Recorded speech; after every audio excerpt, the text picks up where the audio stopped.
Olá, tudo bem? Hoje eu vim apresentar um pouco sobre o algoritmo Quicksort.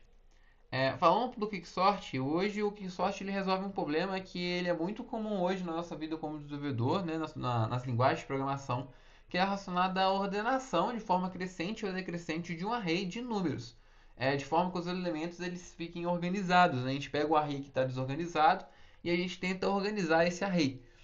Ele é muito utilizado devido à sua eficiência, né? Ele é muito eficiente dentre todos os outros algoritmos que a gente tem para ordenação, ele é o mais eficiente.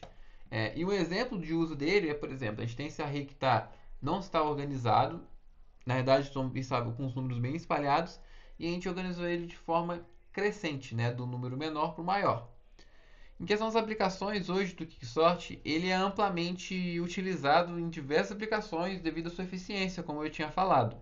É, as suas utilizações hoje, por exemplo, em questão de organização de grandes volumes de dados, em questão de implementações de padrões de bibliotecas de linguagem de programação, né, por baixo dos panos, né, normalmente quando a gente tem aquela função sort, é um quicksort por baixo dos panos que faz toda essa implementação.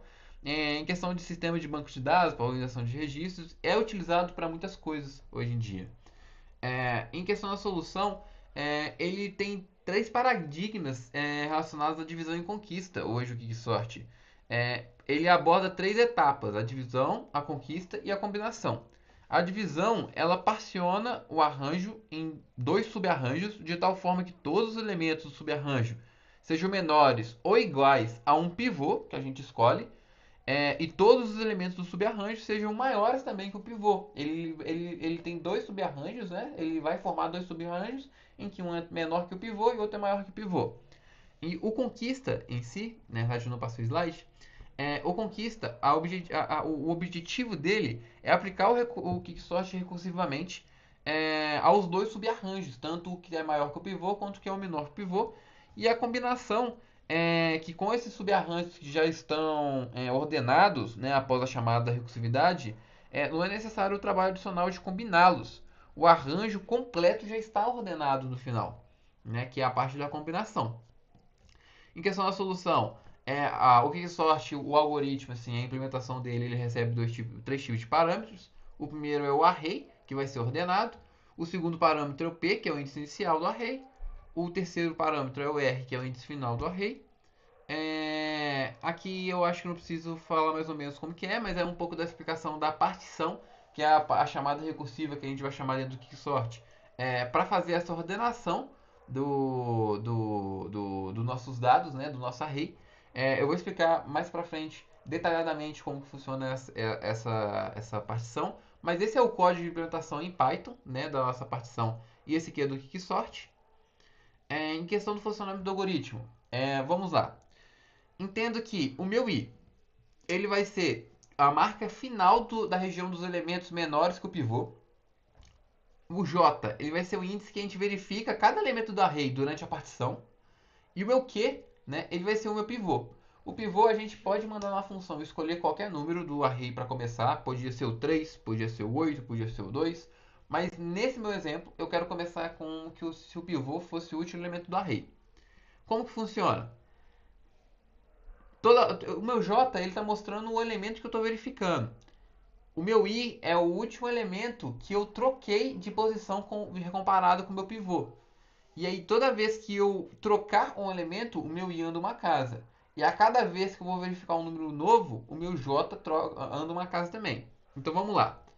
Qual que é o pensamento que eu tenho que ter? Eu tenho que verificar se a posição do J é menor que o meu pivô. Se for menor, eu troco.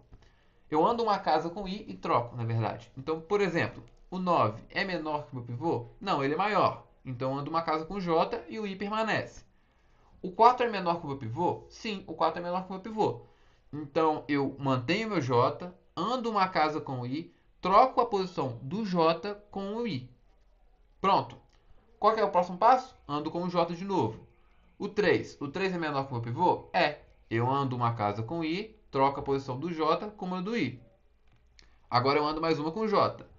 O j, o 8 é menor que o meu pivô? Não, é maior. Sim, é maior, anda mais uma.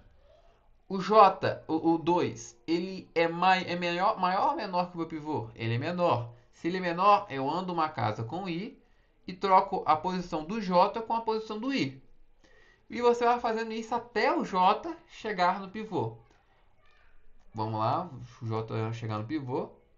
Aí ele vai andar com o i. Opa, o j chegou no pivô. Depois que o j chegou no pivô, a gente organizou os dois arrays. Né? A gente dividiu os dois arrays. Tudo que está do lado esquerdo da posição do i aqui nesse momento são números menores que o meu pivô. Olha, todos os números aqui são menores que o pivô. O 4, o 3, o 2, o 0 e o 1. E à direita são os números maiores que o meu pivô. O 7, o 8, o 6 e o 9. Isso vão gerar dois subarrays. E esses subarrays serão divididos em quicksort novamente. E assim, né, dividindo esse quicksort, sempre dividindo o esquerdo maior, o menor e o direito o maior, a gente vai conseguir organizar esses dados, depois juntá-los e montar o nosso array de forma crescente, como mostra o exemplo aqui. Em questão do desempenho, como eu falei com vocês, dentre outros algoritmos, o Quicksort ele é um dos que tem um dos melhores desempenhos, em que o melhor e o médio caso, ele O de n log, e o log n, na verdade, né? E o pior, ele é de O de n ao quadrado, né? Em questão do código-fonte, esse aqui é o código-fonte que eu mostrei para vocês posteriormente. Essa aqui é a implementação, vocês podem copiar e jogar no Python que vai estar funcionando de forma correta. Essa aqui é a partição, né, que é o que a gente chama dentro do nosso Quicksort ali para fazer a recursividade. Esse daqui é a implementação, a gente utilizando o Quicksort e o output dele, né, o que ele retorna para a gente. Essa aqui foram as referências que a gente utilizou para estar fazendo esse trabalho. Né? A gente usou o Geeks for Geeks, esse vídeo no YouTube e esse artigo. E é isso. Agradeço pelo tempo aí, professor, e obrigado.